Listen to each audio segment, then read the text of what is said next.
Sabes, me emociono, de veras me emociono cada vez que leo los comentarios. Cómo hay personas que tienen tanta confianza en Dios, en la oración, que colocan ahí sus pedidos de oración e inmediatamente otras personas intervienen diciendo que van a atender ese pedido, van a orar por él, animando, dando palabras de fuerza para las personas que necesitan ánimo. Y siempre digo por eso, somos una gran familia, una familia enorme, esparcida por tantos países del mundo. Tu participación es importante, una palabra que tú colocas ahí para alguien que está afligido, para alguien que dice que está desesperado, para alguien que quiere volver a la iglesia pero no puede, y tú entras ahí y dices, ánimo hermano, vuelve. Y a veces si tú también un día estuviste lejos de la iglesia, colocas, oye, yo también estuve. Eso ayuda mucho, eso une nuestra familia, una familia que un día vamos a conocernos personalmente todos en el reino de los cielos. Bueno, vamos al estudio de la lección 9 para el 31 de agosto del año 2024. El título de la lección es Controversias en Jerusalén. Esta semana estamos ya entrando a la última semana del ministerio de Cristo en esta tierra. La vida de Jesús fue una vida llena de controversias durante sus 3 años de ministerio. No que Él buscase esas controversias, sino que los judíos, los líderes especialmente, los dirigentes, lo seguían no para aprender, lo seguían, y eso nos recuerda a mucha gente que hoy también no escucha, no asiste a un mensaje porque quiere aprender, sino porque quiere criticar, porque quiere encontrar alguna falla, algún error. Y es impresionante que el otro día yo encontré una persona que me dijo, pastor, yo soy una de esas personas que escuchaba hablar bullón, y un día entré a la página para ver ¿qué hablan tanto? Y mi objetivo no era aprender, mi objetivo era encontrar un error para inmediatamente apuntar el error. Pero el Espíritu de Dios me tocó, me rendí y me entregué al Señor Jesucristo. Bueno, así son las cosas maravillosas con Dios. Bueno, los dirigentes vigilaban a Jesús, escuchaban sus palabras, porque querían encontrar un error para comprometerlo o con los judíos o con los romanos. Pero ellos estaban siempre ahí tratando de desacreditar al Señor Jesucristo. Vamos a entrar entonces a esta lección porque en el capítulo 11 de Marcos encontramos muchas de esas controversias. Pero el capítulo 11 no empieza con las controversias, en realidad empieza con lo que llamamos la entrada triunfal de Jesucristo a Jerusalén. Jesús estaba allá arriba en el monte en el monte Getsemaní. Al lado estaba una ciudad pequeña llamada Betfagé, y entonces Jesús iba a descer al valle del Cedrón y entrar a Jerusalén, faltando una semana para la crucifixión. Entonces el texto bíblico dice que el Señor Jesucristo envió a 2 discípulos suyos a buscar un pollino, un burrito que nunca había sido montado. Leo lo que dice Marcos capítulo 11, versículos 2 y 3. Dice así: Y les dijo, id a la aldea que está enfrente de vosotros, y luego que entréis en ella hallaréis un pollino atado, en el cual ningún hombre ha montado. Desatadlo y traedlo. Y si alguien os dijere, ¿por qué hacéis esto?, decid que el Señor lo necesita y que luego lo devolverá. Solo en este texto podríamos detenernos para comentar los 22 minutos de este comentario. Porque mira, las entradas triunfales de los emperadores de Roma, especialmente cuando iban a la guerra y alcanzaban una victoria, cuando ellos llegaban, venían trayendo pues a los esclavos de guerra porque habían vencido, y venían generalmente montados en un caballo. espectacular, brioso. Y la gente aplaudía, la gente cantaba, la gente reconocía la victoria del líder romano. Ahora Jesús entra a Jerusalén, pero no montado en un caballo, sino en un burrito, en un pollino que nunca había sido montado.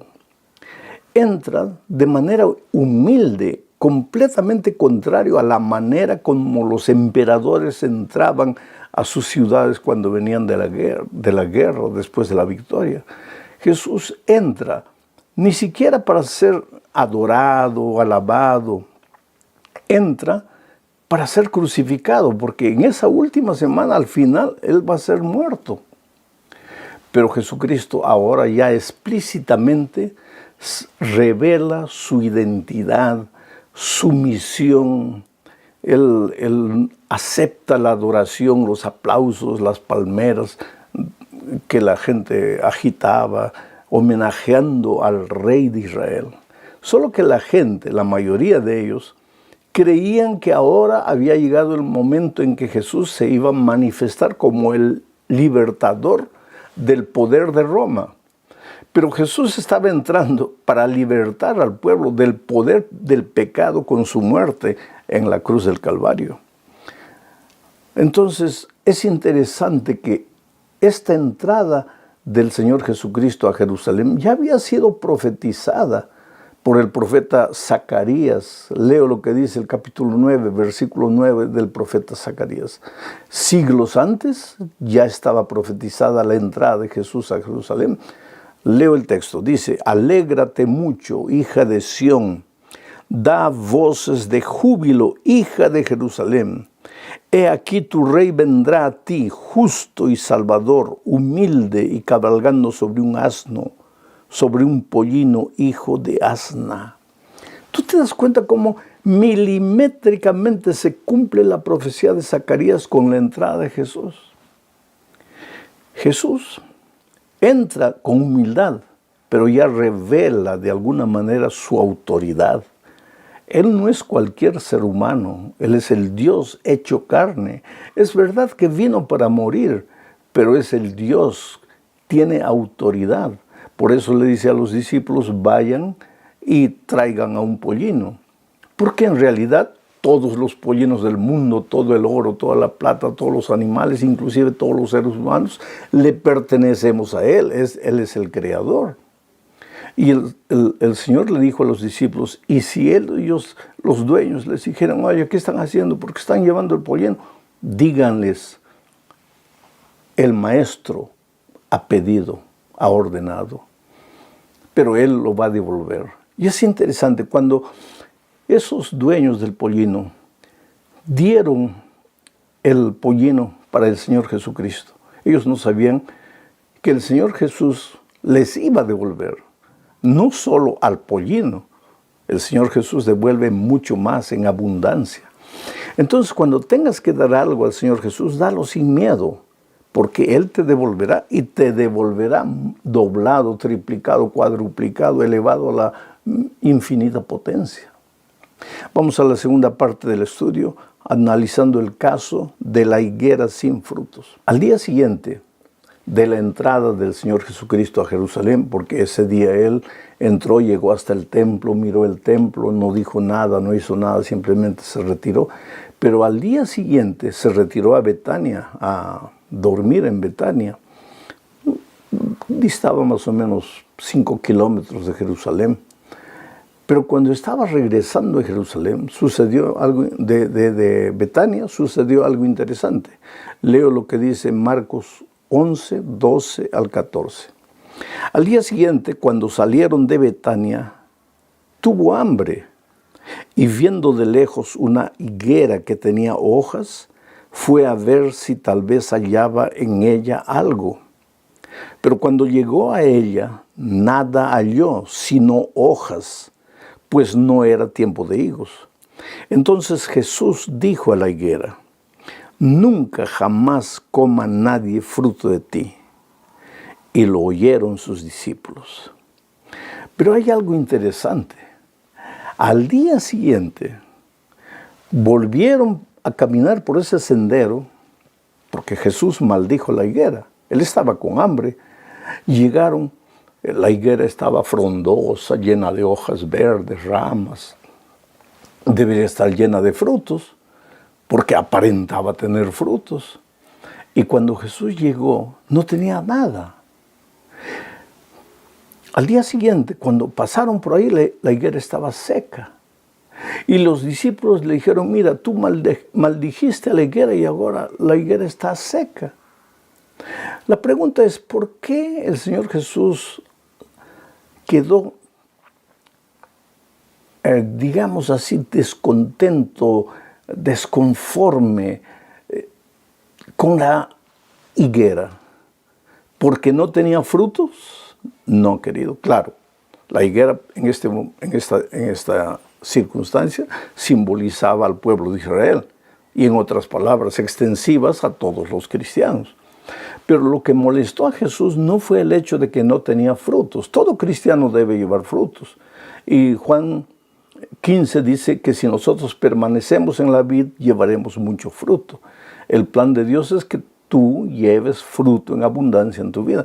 Pero lo que le molestó a Jesús no fue el hecho de que la higuera no tenía fruto, sino que no teniendo fruto, daba la impresión de tener fruto. Quiere decir, tenía hojas, tenía ramas, linda, maravillosa, pero no tenía fruto. Lo peor en la experiencia cristiana no es no tener frutos. Vuelvo a repetir, el ideal es que todo cristiano produzca frutos. Pero lo peor en la vida cristiana es, no teniendo frutos, aparentar que se tiene frutos. O hablas, cobras, exiges, demandas. En público miras a la vida de las otras personas, que por qué no. Pero en el fondo tú no tienes frutos. Y quien mejor sabe si tienes frutos o no, no es la iglesia, no son las personas en la calle, sino tu esposa y tus hijos. ¿Realmente los frutos que tú aparentas tener son auténticos, verdaderos, o solamente es apariencia? Por eso es que la higuera se secó y el Señor Jesucristo estaba enseñando una lección valiosa para los cristianos de todos los tiempos. ¿Quieres tener frutos en abundancia? Ve a Jesús en humildad. Dile, Señor, mira, yo por más que me esfuerzo, no consigo vencer los vicios, no consigo dominar mi carácter. Por eso vengo a ti todos los días, oro, clamo a ti, Señor, hazlo tú, porque yo no puedo, no tengo fuerzas. Y en la medida en que tú cultives compañerismo diario con Cristo, vas a ver que los frutos van a aparecer. Al principio verdes, medio que no tienen mucha apariencia, pero después bonitos. Y el higo es una fruta deliciosa. Bueno, vamos a la tercera parte de este estudio. Después de la experiencia de la higuera, Jesús entró al templo, a Jerusalén, llegó al templo y vio que en el templo, en el atrio del templo, se vendían, lógico, corderos para los sacrificios, porque la gente que venía de lejos, esa semana era semana de Pascua, la gente que venía de lejos no podía traer los animales de su casa. Entonces, en la puerta del templo, en el atrio, se vendían ovejas. Y mucha gente que venía de otros lugares a veces tenía que cambiar dinero. Entonces se había hecho una especie de mercado y de lugar de cambio. El dinero corría. Y donde hay dinero, tú sabes que siempre hay deshonestidad. Cuando vio Jesús eso, él se molestó y echó las sillas para un lado, las mesas para otro lado, y dijo palabras terribles. ¿Qué han hecho de mi casa, de la casa de mi padre? Han hecho un lugar de mercadeo. Y este es un mensaje para nosotros hoy. El Evangelio es puro, pero a veces los seres humanos podemos tomar el Evangelio y sin darnos cuenta estar vendiendo el Evangelio. El Señor Jesús reprendió a esta gente. Gente que no iba al templo para adorar. Gente que iba al templo para mercadear. Iba al templo para sembrar el caos, el desorden ahí en el atrio. En esta manifestación pública de la ira santa, querido, tú no hables de ira santa, porque yo me refiero de ira santa a la ira del Señor Jesús, que no es ira, no es la cólera humana, es el rechazo por lo que los seres humanos están haciendo. En esa ocasión el Señor mostró una vez más su autoridad. Era humilde, entró en un pollino, pasaba hambre, buscó higos, no había. Era un ser humano, muchas veces despreciado por la gente, pero era el Dios, Hijo de Dios, Dios mismo, Dios hecho carne, y aquí mostró su autoridad. Pero eso nos lleva al tercer punto, pues porque la gente, los líderes, comenzaron a acusarle. Y miren lo que dice Marcos 11, 27 y 28. Volvieron entonces a Jerusalén y andando por el templo, vinieron a él los principales sacerdotes. Percibe esta palabra, los principales sacerdotes, los escribas, los ancianos, y le dijeron: ¿con qué autoridad haces estas cosas? ¿Y quién te dio autoridad para hacer estas cosas? Y esa acusación era para una especie de trampa, para escuchar, a ver, ¿qué es lo que va a responder? Para atacarlo inmediatamente. Ya estaban buscando motivo para crucificarlo. Pero Jesús salió de esta aparente trampa de una manera elegante, porque Él les hizo otra pregunta. Les dijo: ustedes hablan tanto del bautismo de Juan, quiero que me digan, ¿el bautismo de Juan venía del cielo, era de Dios? ¿O simplemente era un asunto de hombres? Y ellos comenzaron a raciocinar entre ellos y dijeron: epa, si nosotros decimos que el bautismo de Juan venía de Dios, Él nos va a decir, ¿y por qué no lo aceptaron? Y si le decimos que era de hombres, el pueblo todo se va a volver contra nosotros, porque todo el pueblo cree en Juan como un profeta de Dios. Entonces dijeron: no sabemos. Se quedaron callados, no sabemos. Y el Señor Jesucristo le dijo: ustedes no quieren responderme, entonces tampoco yo les voy a decir con qué autoridad hago esto. Y no es que Jesús no tenía la respuesta, Él era el Hijo de Dios, el Dios encarnado. Pero lo que quiso hacer es exponer a los líderes judíos delante del pueblo, para que el pueblo entendiese. Porque el pueblo querido, el pueblo humilde, de alguna manera estaba vislumbrando al Señor Jesucristo como el Dios encarnado. Cuando lo adoró, tal vez lo buscase por los propósitos equivocados, por los milagros, por los panes, por los peces, pero en el fondo ellos veían que Jesús no era cualquier ser humano. Y entonces el Señor Jesucristo salió de esta situación difícil. Vamos a la cuarta parte. Más controversias, o sea, trampas para prender a Jesús. Leo Marcos 12, 15 al 17. Pero antes de eso explico las circunstancias. Vinieron los judíos y uno de ellos se acercó y le hizo una pregunta. Señor, respóndenos una pregunta. Ya que no quisiste respondernos la otra, respóndenos esta. Y le mostró una moneda y le dijo: ¿debemos pagar impuesto al poder de Roma? ¿Es lícito pagar impuesto al poder romano?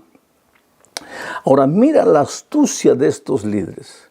Ellos decían: si él dice que es lícito, quiere decir que él está contra el pueblo judío.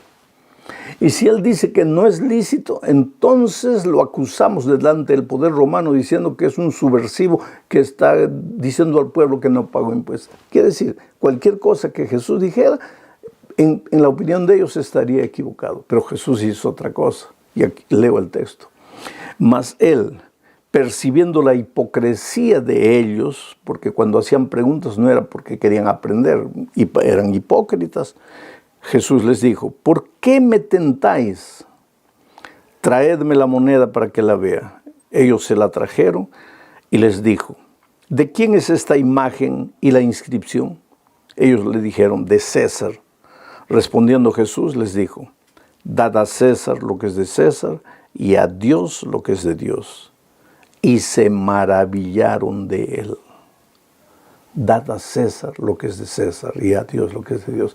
Y ese es un principio para el pueblo de Dios. Oh, querido, cuando llegan las elecciones, dad a César lo que es de César. Ve a votar. El cristiano no debe tener partidos políticos, pero el cristiano debe cumplir con su obligación de votar en las elecciones. El cristiano debe cumplir con su obligación de pagar los impuestos al país donde vive.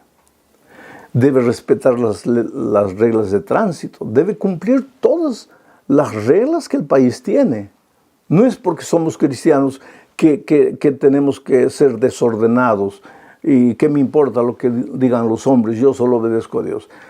A Dios es menester obedecer solo a Dios cuando algo que los hombres ordenen va contra los principios de Dios. Pero mientras lo que los hombres ordenen no está contra la ley de Dios, contra los principios de Dios, entonces es necesario obedecer a los hombres, respetando a Dios. Y si ellos un día dicen algo que va contra nuestra conciencia, nuestros principios, entonces es menester obedecer a Dios antes que a los hombres. Los judíos no se quedaron tranquilos. Apareció otro ahí viniendo. Leo el texto, Marcos 12, 18 y 19. Dice, entonces vinieron a él los saduceos. Estos no creían en la resurrección. Estos eran otros tipos astutos. Vinieron a él los saduceos que dicen que no hay resurrección. Y le preguntaron diciendo, maestro, Moisés nos escribió que si el hermano de alguno muriere y dejare esposa, pero no dejare hijos, que su hermano se case con ella y levante descendencia a su hermano. Te explico. La pregunta de ellos era la siguiente. Moisés nos ha dicho que si un hombre muere y su esposa se quedó sin hijos, esa esposa deberá casarse con el hermano del fallecido para tener hijos y conservar la herencia. Ahora, ellos crearon una hipótesis.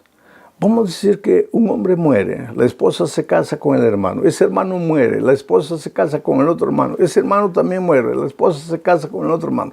En el cielo, miren, ellos no creían en la resurrección, pero en el cielo, ¿de quién de los hermanos será la mujer, ya que fue mujer de todos? Mira la pregunta. Y Jesús los miró y les respondió de una manera interesante. Es que ustedes no comprenden las Escrituras. Es que ustedes no comprenden las cosas espirituales. Y no conocen el poder de Dios. Dios es poderoso para resucitar. Pero por otro lado, en el cielo, las personas vivirán juntas. Pero nadie será mujer de nadie. Y nadie será marido de nadie. Quiere decir, en este contexto, entendemos que no habrá sexo en el cielo. Y alguien dice, pero ¿cómo es que no habrá sexo? ¿Y cómo la vida será ya sin sexo? Pues, la Biblia dice que lo que nos espera en el cielo es cosa que ojo no vio y oreja no oyó.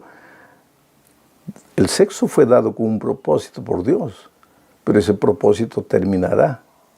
Y pues habrá tanta cosa para disfrutar ahí en el cielo que no te preocupes si habrá sexo, si no habrá sexo, y no hagas conjeturas. Una cosa sabemos, el concepto familia va a continuar existiendo. Vamos a amarnos. Y como no hay sexo, no habrá celos. Seremos como ángeles, dice el Señor Jesucristo. Terminamos el estudio de esta semana hablando de otra pregunta. Esta pregunta venía de un hombre sincero. Vino a Jesús y mira lo que dijo, Marcos 12, 28 al 30. Acercándose uno de los escribas que los había oído disputar y sabía que les había respondido bien, le preguntó a Jesús, ¿cuál es el primer mandamiento de todos? Jesús le respondió, el primer mandamiento de todos es, oye Israel, el Señor nuestro Dios, el Señor uno es, y amarás al Señor tu Dios con todo tu corazón y con toda tu alma y con toda tu mente y con todas tus fuerzas, Este es el principal mandamiento. Y el segundo es semejante: amarás a tu prójimo como a ti mismo. No hay otro mandamiento mayor do que este. Es interesante, queridos, que aquí mucha gente toma este texto para decir que la ley de Dios, los mandamientos, ya no tienen validez. ¿Por qué? Porque ahora solo tenemos dos mandamientos. Uno, amar a Dios, y otro, amar al prójimo. Y toman este texto para decir que el propio Señor Jesucristo que dijo, ahora ya no hay mandamientos, ahora solo el mandamiento es ama a Dios y después ama a tu prójimo. Solo que este ama a Dios y ama a tu prójimo ya estaba escrito en el Antiguo Testamento. En Deuteronomio capítulo 6, versículo 5, encontramos que hay que amar a Dios con todo el corazón. Inclusive Jesús está repitiendo las palabras del Antiguo Testamento. Y en Levítico capítulo 18, versículo 18, encontramos que hay que amar al prójimo como a uno mismo. Entonces, ¿cómo es que alguien puede decir, este es un nuevo mandamiento? Este es el mandamiento que ya venía desde el Antiguo Testamento. Y si tú tomas la ley de Dios, vas a ver que los 4 primeros mandamientos tienen que ver con nuestro amor a Dios. Y los últimos 6 mandamientos, nuestro amor al prójimo. O sea, la ley de Dios es eterna. Sus principios son eternos, sus valores son eternos. Mi amigo querido, hay 2 maneras de seguir a Jesús, o con la intención de, no de aprender, sino de juzgar, de criticar, de contradecir, o con la actitud humilde de aprendizaje. Bienaventurado eres si deseas aprender, porque las bendiciones se van a multiplicar en tu vida. Aprender es crecer. Solo se aprende a los pies de Cristo, abriendo la palabra de Dios. Y cuando tú abres la palabra de Dios, estás en comunión con Jesús y el carácter de Jesús se refleja en tu vida cada día. Un abrazo, que Dios te bendiga, muchas bendiciones en estos días. Hoy es domingo, ayer fue el Santo Sábado del Señor. Hoy estamos iniciando una nueva semana y pues que Dios te bendiga. Si tienes un examen, no tengas miedo. El Espíritu de Dios te va a ayudar a recordar todo lo que tienes que responder. Si tienes una entrevista, va con Jesús. Lleva tu currículum, pero Jesucristo adelante, tocando la puerta, el corazón de las personas. No tengas miedo. Si estás enfermo, esta enfermedad no es de muerte. Tú te vas a levantar. El Señor Jesucristo es poderoso. Confía en Él. Un abrazo. Vamos a la lección número 10 para el 7 de septiembre del año 2024. El título de la lección, Los últimos días. La semana pasada dije que ya entramos con la entrada triunfal de Jesús a Jerusalén, ya entramos a la última semana del ministerio de Cristo en esta tierra. Al final ya de esta semana el Señor será crucificado. El sábado descansará en la tumba y el domingo resucitará victoriosamente. El propósito de esta lección es mostrar que lo que Jesús enseñó acerca de la destrucción del templo de Jerusalén y las señales que habrán antes de la venida de Cristo. El capítulo 13 de Marcos, que es el que vamos a estudiar, es paralelo con Mateo 24 y con Lucas 21, donde también se habla de las señales de la destrucción del templo y de la segunda venida de Cristo. Vamos a empezar con el primer subtítulo de la lección, 2 pequeñas monedas como ofrenda. Ya dije que Jesús, con su entrada triunfal, con la limpieza del templo de los mercaderes, derrotando a los líderes judíos en las controversias, haciéndolos pensar, hablándoles de la eternidad de su ley, el Señor Jesucristo estaba demostrando su autoridad. Ahora lo vemos nuevamente en el templo, pero en el templo observando la actitud de los adoradores. Tú sabes que el Señor Jesucristo, cuando tú vas a la iglesia, tú no lo ves lógico, pero Él, en la persona de su Espíritu Santo, está moviéndose ahí entre los bancos. A veces tú ni te das cuenta que Él está sentado a tu lado, observando tu actitud. Al Señor Jesucristo le gusta encontrar gente con el corazón sincero que va a la iglesia a adorar, va a la iglesia a aprender, va a la iglesia a alabar el nombre de Dios y va a la iglesia a depender del poder de Dios, porque queridos, no somos nada, dependemos del Señor Jesucristo para todo. Entonces Jesús había entrado al templo y estaba observando a los adoradores. Ahí llegó el momento de las ofrendas y las personas comenzaron a dar sus ofrendas. Leo lo que dice Marcos 12, 41 al 44. Todavía no entramos al 13, y de aquí a poco entramos al 13. Dice así el texto. Estando Jesús sentado delante del arca de la ofrenda, miraba cómo el pueblo echaba dinero en el arca. Y muchos ricos echaban mucho. Y vino una viuda pobre y echó 2 blancas, o sea, un cuadrante.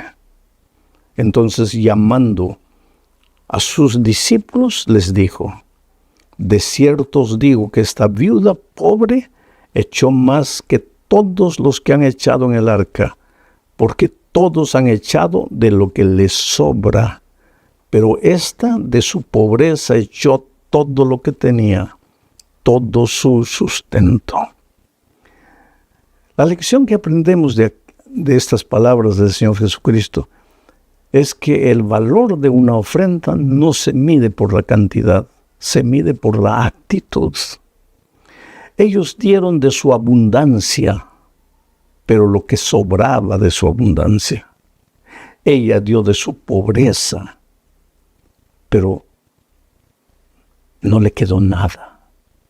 Ahora, esto no quiere decir que tú tienes que dar todo lo que tienes de ofrenda a Dios, no. Él te da sabiduría para saber equilibrarlo. La lección que Él quiere enseñarnos es hasta qué punto el Señor Jesús es tu prioridad. Hasta qué punto las cosas divinas son tu prioridad. ¿Eres fiel en devolverle a Dios lo que es de Dios? ¿Eres generoso cuando llevas tus ofrendas para algún proyecto especial? El Señor está atento a tu actitud. Vuelvo a repetir, en esta ocasión el Señor estaba observando todo, mirando todo. Ahora, tú puedes decir, pastor, pero el problema es que yo no confío en los seres humanos. Yo encuentro en mi vida eso. Muchas veces gente que me dice, pastor, yo no confío en la administración, yo no confío en los líderes. Yo te digo una cosa. Los líderes de la iglesia en los tiempos en que el Señor Jesús dijo estas cosas, eran líderes maravillosos, santos. ¿Eh? No, Caifás, Anás, líderes corruptos, líderes mentirosos, líderes falsos, hipócritas, criticones. Y la mujer dio todo lo que podía dar. Y Jesús le incentivó. El Señor Jesús en ningún momento dijo, porque has visto que se malversan fondos, ya tú no debes ser fiel a Dios. No, en ningún momento. Esta es una lección que tenemos que aprender y aplicar en nuestra experiencia. La segunda parte de este estudio nos lleva ya a la profecía de la destrucción del templo y el fin del mundo. El templo era una construcción extraordinaria, majestuosa. Flavio Josefo dice que cada columna, y habían 162 pilares en la construcción del templo de la ciudad. Flavio Josefo, historiador judío, dice que 3 hombres así abrazados, solo 3 hombres juntos podían abrazar una de las columnas. Mira el espesor de las columnas. Era un templo inexpugnable. Y sin embargo el Señor Jesucristo dijo que todo eso sería destruido. Leo Marcos capítulo 3, versículos 1 al 4. Mira. Saliendo Jesús del templo, le dijo uno de sus discípulos, Maestro, mira qué piedras y qué edificios. Jesús respondiendo le dijo, ¿ves estos grandes edificios? No quedará piedra sobre piedra que no sea derribada. Y se sentó en el monte de los olivos frente al templo. Y Pedro, Jacobo, Juan y Andrés le preguntaron aparte, dinos, ¿cuándo serán estas cosas? ¿Y qué señal habrá cuando todas estas cosas hayan de cumplirse? ¿Cuándo será?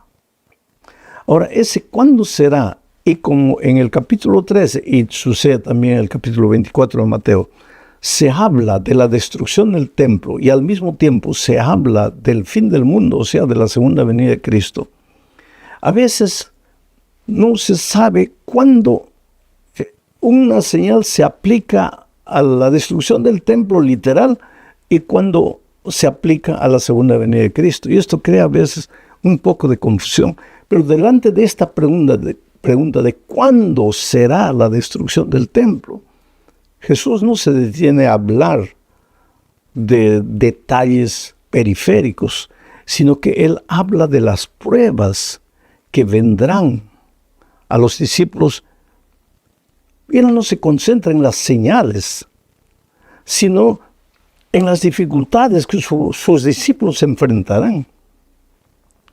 Y sabes, querido, cuando hablamos de la segunda venida de Cristo, en lugar de estar preocupados en descubrir la fecha, la hora en que Jesús va a venir, deberíamos estar preocupados en buscar al Señor Jesucristo todos los días, para que frente a la persecución, a las dificultades que vengan, nuestra fe no disminuya. Porque te digo una cosa, estar preocupado en descubrir cuándo Jesús va a volver no te ayuda a crecer espiritualmente. Tú dirás, sí, me ayuda. No, lo que te despierta es miedo. Y cualquier tipo de preparación para el encuentro con Cristo por miedo no es preparación auténtica. La preparación para el encuentro con Cristo no tiene que nacer del miedo, tiene que nacer del amor por Cristo, de la esperanza de encontrarte con Él. Por eso el Señor Jesucristo no se detuvo mucho a hablar de señales. Él se concentra en las dificultades que su pueblo enfrentará y cómo ellos deben prepararse para enfrentar las dificultades que vienen. Mira lo que les dijo en el versículo 9. Pero mirad por vosotros mismos, porque os entregarán a los concilios y en las sinagogas os azotarán, y delante de gobernadores y de reyes os llevarán por causa de mí, para testimonio de ellos. Él les habla de las dificultades que vienen. ¿Y cuál sería la única manera de enfrentar esas dificultades? Buscando al Señor Jesucristo todos los días a través de la oración, a través de la palabra de Dios y participando de la misión de evangelizar al mundo. Voy a la tercera parte, la abominación asoladora. No hay que confundir la abominación asoladora con la gran tribulación. La abominación asoladora se refiere a los días antes de la destrucción del templo, porque en el año 70, cuando Jesús dijo esto, estábamos en el año 30 y pocos. Pero en el año 70, los romanos invadirían Jerusalén y destruirían y quemarían el templo. Y el pueblo judío sería perseguido por aquí y por allá. Entonces Jesús está refiriéndose aquí, al hablar de la abominación asoladora, a los días previos a la destrucción del templo, a la invasión del general Tito para destruir Jerusalén. Y mira lo que dice Marcos 13, 14 al 18. Pero cuando veáis la abominación desoladora de que habló el profeta Daniel, puesta donde no debe estar, el que lee entienda, entonces los que estén en Judea huyan a los montes. El que esté en la azotea no descienda a la casa ni entre para tomar algo de su casa. Y el que esté en el campo no vuelva atrás a tomar su capa. Mas ay de las que estén en cinta y de las que críen en aquellos días. Orad pues que vuestra huida no sea en invierno. Oh querido, el Señor Jesucristo en el contexto aquí les está diciendo que la abominación asoladora. ¿Por qué abominación? Porque entran al templo, destruyen el templo, echan por tierra las cosas divinas. Ahora Daniel proféticamente en su libro habla de los días previos a la venida del Señor Jesucristo. Y dice que esta abominación desoladora surgirá pocos días antes de la venida de Cristo. ¿De qué manera? Será un poder religioso que echará por tierra las enseñanzas divinas. Entonces, cuando tú encuentres cualquier persona a acercarse a ti para decirte, esta parte de la Biblia ya no vale, porque esta parte de la Biblia ya acabó, porque la ley del Señor ya no existe. Si las personas no te muestran en la palabra de Dios lo que está escrito, puedes creer que de alguna forma también es la tribulación asoladora que vendrá sobre el pueblo de Dios. Especialmente en nuestros días, la mayoría de los cristianos creen sin estudiar la Biblia, creen sin fijar los ojos en la palabra de Dios. ¿Por qué crees en lo que crees? Aquí la importancia de abrir la Biblia, de analizar a Dios, porque en los últimos tiempos aparecerá el anticristo. ¿Y qué es el anticristo? El anticristo es lo que se opone a Cristo. Si Cristo enseña una cosa, el anticristo va a enseñar cosas diferentes a las que Cristo enseña. Entonces, para descubrir quién es el anticristo o la destrucción asoladora, tú tendrías que primero saber lo que Cristo enseña.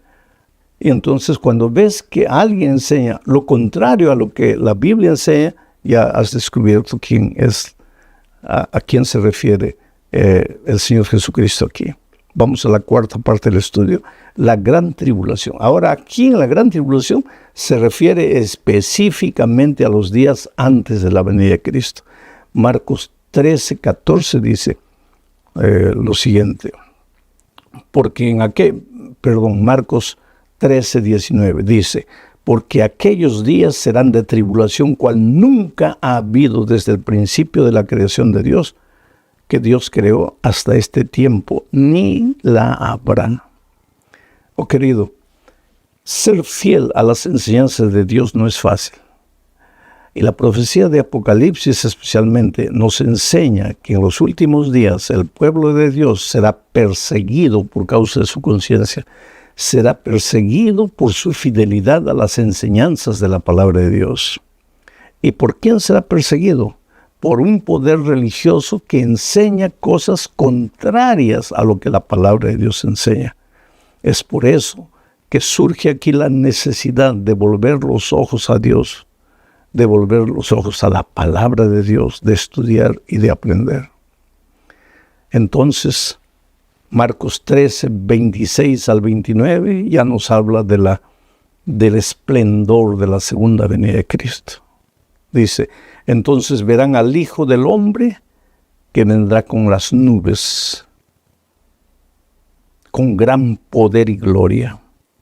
Y entonces enviará a sus ángeles y juntará a sus escogidos de los cuatro vientos, desde el extremo de la tierra hasta el extremo del cielo. De la higuera aprended la parábola. Cuando ya su rama está tierna y brotan las hojas, sabéis que el verano está cerca. Así también vosotros, cuando veáis que suceden estas cosas, conoced que está cerca a las puertas. Y si tú lees todo el capítulo, vas a ver muchas señales, no solamente señales que ocurrirían antes de la destrucción del templo del año 70, sino señales que ocurrirán por ocasión de los días previos a la venida de Cristo. En Mateo 24 está detallado eso. Y querido, si tú observas, todas esas señales ya se han cumplido. El aumento de la violencia, el fallecimiento de la fe, porque mucha gente ya no tiene fe. Cuando el Hijo del Hombre venga, ¿encontrará fe en la tierra? El desamor entre los seres humanos. Aparecerán falsos cristos. Habrán fenómenos físicos. El sol se oscurecerá, las estrellas caerán, la luna se pondrá como sangre. Todo esto mostrándonos que el Señor Jesús está viniendo. La gente no creerá más en la palabra de Dios, o tomará la palabra de Dios y hará todo lo contrario a lo que la palabra de Dios diga. Cuando veáis estas cosas, dice el Señor Jesucristo, aprended de la higuera, porque cuando sus ramas se reverdecen, quiere decir que ya viene el verano. Así también vosotros, cuando veáis estas cosas, sabed que el Señor Jesús está viniendo. Oh, mi amigo, cuando tú contemplas el mundo, no solamente el mundo agnóstico, ateo, existencialista, sino el mundo cristiano, tú te vas a dar cuenta que la venida de Jesús ya no es un evento que digamos así está en el futuro. No. La venida de Cristo está más cerca de nosotros de lo que muchos imaginamos. Jesús viene, es una de las promesas más contundentes de la palabra de Dios. El Señor Jesucristo fue a prepararnos un lugar en el cielo y vendrá. ¿Y sabes por qué vendrá? Porque este mundo no puede continuar. Porque Jesús te ama. Porque Jesús no quiere que tú peregrines en el desierto de esta vida, enterrando a tu padre, a tu madre, a tus hijos, sufriendo injusticia social, a veces sin empleo, agredido por la enfermedad, por la muerte. Dios no te creó para eso. Dios te creó para vida eterna, para felicidad. Pero entonces, ¿por qué sufrimos? Porque entró el pecado y arruinó el mundo. Pero Jesús viene para ponerle un punto final a la historia del pecado. Viene para llevarte con Él. Es por eso que todos los días hay que buscar al Señor Jesucristo. Y es por eso que cuando tú estudias las lecciones, no tienes que estar tan preocupado en encontrar detalles, inclusive detalles de la profecía. No, tú busca al Señor Jesús, prepara tu corazón en comunión con el Señor Jesucristo. Permite que su carácter se refleje en tu vida. Y entonces vive en paz y duerme en paz, sabiendo que la bendita esperanza de la vuelta de Cristo es una cosa segura y va a suceder mucho antes de lo que tú imaginas. Cuando yo era niño, yo pensaba que Jesús iba a volver en mis días porque la bomba atómica acababa de explosionar y todos pensaban que ya era el fin del mundo. Cuando entré al ministerio yo pensaba que nunca me iba a jubilar porque Cristo vendría en mis días. Estoy hace 17 años jubilado y Cristo no vino. Pero yo sigo creyendo que Jesús va a volver. Y sigo predicando con convicción de que Jesús va a volver.